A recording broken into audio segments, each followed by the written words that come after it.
We talked about the glass transition temperature and connecting it to the chemical structure of monomers. So we've kind of been dancing around kind of this topic, and we've been hinting that we can kind of get some intuition about trends or relative TGs by simply just looking at the chemical structure of monomers. So TG, again, the full definition is the glass transition temperature is determined by the onset of long-range cooperative, and moving together molecular motion. So 10 to 30 connected chain monomers at once, so moving collectively.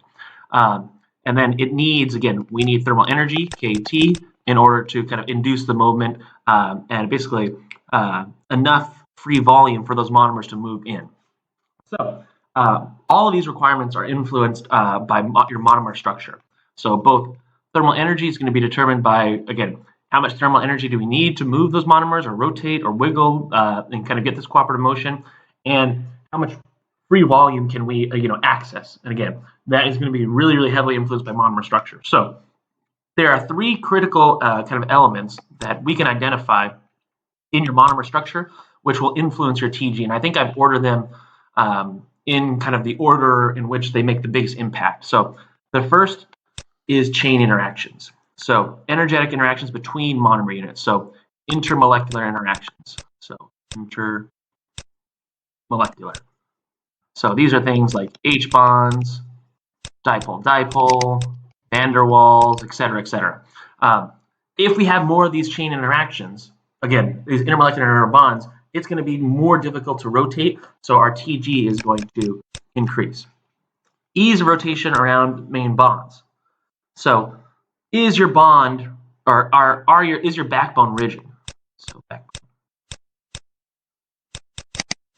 Do you have kind of these, these not phenyl groups, but these aromatic carbon rings along your backbone? Is it difficult to kind of rotate? That is going to, again, the more difficult it is to move and rotate, there's going to be more thermal energy required, and thus TG will also increase again. But if you're very flexible, TG will be much, much, much lower. And then finally, the amount of free volume available. So we just kind of talked about this idea of free volume, and free volume is the volume that we're able to access due to kind of these thermal fluctuations and our chain kind of wiggling around. And so the amount of free volume is also determined by how densely the monomer is packed. What is this kind of extra space or volume that we can access in our materials? So the polymers are divided between the backbones and their side chains. So if we have a polymer with flexible backbones like polyethylene that has a lot of single bonds, PDMS, the hindrance or the barrier to rotations can be very, very low, less thermal energy required, so you're going to have a low TG. But if we have these other molecules with, again, phenols or kind of these aromatic rings along the backbone, higher TG because it's difficult to kind of rotate. Same thing if you have, again, you can kind of see that you could relate C infinity to rigidity of the backbone, and thus a TG will kind of scale with C infinity.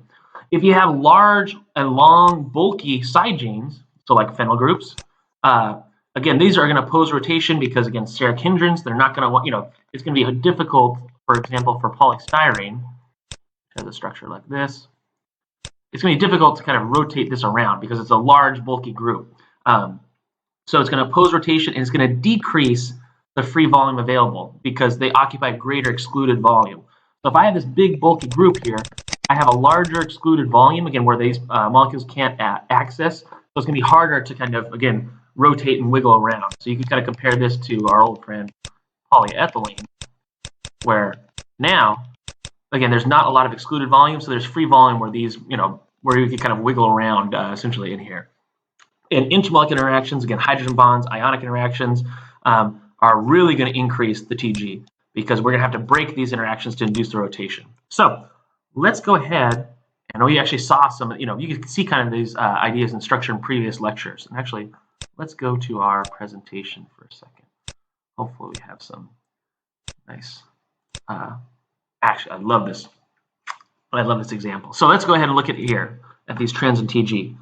So minus 80 to minus 130 for, again, you can see the range here. Why is there a range? Because we saw depends on your processing history. Processing history. Very important, very critical to kind of consider for your polymer properties. But look at how large, look at the difference between polyethylene here and PVC. One chlorine atom can switch from here to -80 to 83 degrees C. Unbelievable. Why? Because again, dipole-dipole interactions. It wants to pull away, it's going to, we're going to have to deal with those interactions here. Very, very interesting. PDMS, silly putty. Again, very flexible along, these silicon are easy to rotate around. Even though you have this methyl group, it's easy to rotate around silicon, especially around essentially your oxygen or these like oxygen bonds. Look at polycarbonate here. Again, not large side groups, but bulky groups in this backbone here. So difficult. Also, you have these kind of polar groups here. Maybe they could contribute to dipole-dipole interactions or hydrogen bonds. Although it's interesting, I don't really see a hydrogen partner there. But look at these differences again. Relatively, these are just adding, a couple more double bonded carbons can drastically look at, it's orders of magnitude different kind of structure or TGs here. And we could look, and you can kind of do, and in your problem set, you'll look at some more of these examples right here. So let's zoom in here a little bit. So in my polymer engineering class, we had to memorize all these TGs. But anyways, so we could start to look at some of these TGs. So look at for polycarbonate, again, rigid group. Look at, just because of this bulky phenyl group, huge TG, again, TG here. And again, we're not looking at quantitative values and exact, it's really, really complicated in terms of like how TG, looking at this polymer versus this polymer, why is there kind of this separate, why is there this huge discrepancy or relatively large discrepancy in TG? Well, it's just because, again, easy rotations here. These are not really going to participate too much in hydrogen bondings, but one of these kind of aromatic rings versus two in the backbone. So again, really rigid, hard to rotate.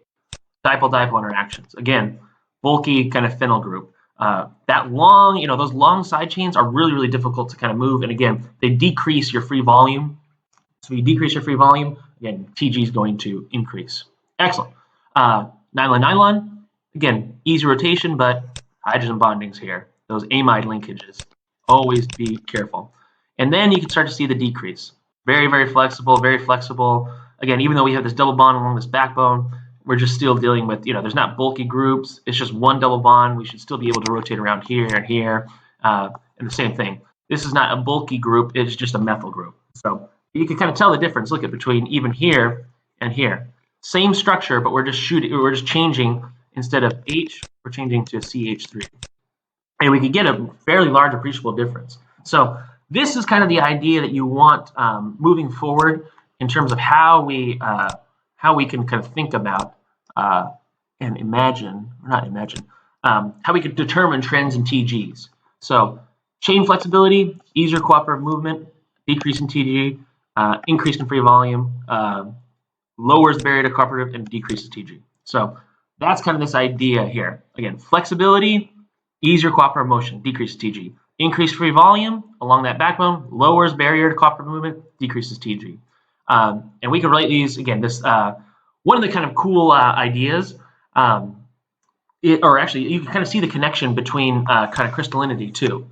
And the factors that will influence the gas transition temperature will affect the ability of polymers to crystallize. And there's this nice relationship that basically TG is approximately going to be equal to 0.5 to 0.8 Tm. And you can kind of see that, right? Like we saw that if we add, these rigid backbones, actually, let's go back to our super handy table here, all the way back. It seems like forever ago. This is a dense lecture, but it's a fun lecture, in my opinion. So let's go back here. We can see kind of what happens at melting point as we do, and you can kind of correlate that to melting temperature and glass transition temperature here. So let's go all the way back, and let's get into our values here. So this is a nice, handy kind of value to have on hand, that if you have melting temperature, TG 0.5, 0.8, it'll kind of vary in that range. Excellent. So there's a couple of other kind of parameters, and we'll go through them semi-quickly. But again, enough in detail so that you'll be happy and ready to go. The molecular weight dependence of TG. So we said that the free volume, this free volume kind of idea, can also be used to explain basically how TG is going to vary as a function of molecular weight. So free volume of chain ends is going to be much greater. So at the chain end, so at the end of my chains here and here, that free volume, is going to be much, or should be larger than kind of your average free volume along kind of the bulk. So if we have more chain ends in our sample, we're going to increase the overall amount of free volume, and we're going to decrease TG. So you can kind of see this relationship right here. TG as a function of number average molecular weight. So as my molecular weight increases, what happens to TG?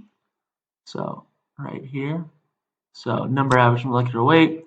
TG is the TG of a sample with infinite molecular weight. And this is the other concentration of our sample. So as my molecular weight increases, the glass transition temperature will also increase. But again, because there's decreasing, again, longer chains means fewer chain ends. So if my MN is very, very, very large, I'm going to approach my glass transition temperature sample with an infinite molecular weight. But if my molecular weight is small, I'm going to have more of these kind of samples, more chain ends here, and more free volume, and thus my TG is going to decrease. So again, same idea with kind of the crystallinity idea as well. Let's see if I can hit that page. Oh, awesome. Look at that. Again, molar mass, and then your kind of melting point, but also adding kind of the chain ends as well, kind of defect structures. So this is actually a little bit molar mass for that's for basically the number of interactions. But if you change and increase the number of chain ends, like we saw right here, that they'll basically act as defects. So same thing we talked about in the last video. Molecular weight will affect it. Chain ends can act as impurities. So as we increase molecular weight, our TG increases, our melting temperature increases as well. So that's the kind of scaling that you should expect to kind of find. You could also, if you have a mixture of polymer blends, lecture 4, our most important lecture, you could kind of assume the total free volumes of the mixtures based on the weight fraction of each species. And you could just kind of say, if you have a copolymer or kind of a mixture of two components, it's just going to be the weight average times the TG of A, weight average of TG of B. So you want to be kind of careful with this. So the mixture should be two miscible polymers, so they should blend and mix together. But again, this is not a full derivation, but you could kind of make this approximate. The free volumes are going to be additive. So this is a general equation. Again, you can use an estimate, but with real materials, always be kind of careful of these expressions. And finally, you can tune TG with small molecule additives. This is really, really kind of fun, and it's actually used in actually glasses in real applications. So the glass transition can be, if I have a miscible blend of two polymers, we could use this expression right here. But you could also, so you can increase or decrease the temperature of glass transition by adding some small molecules here. So if you want to decrease the TG, because again, if I add small molecules, some plasticizers right here, I can decrease my TG because I'm adding free volume into my system. So if I have a mixture of some polymers, polymer blend, and then I add some small molecules here, then these I'm increasing again. Small molecules are increasing the free volume of my system, so that it will again similarly decrease my TG. Excellent. Or if they or if you find molecules that fit nicely into the chain of interest, again.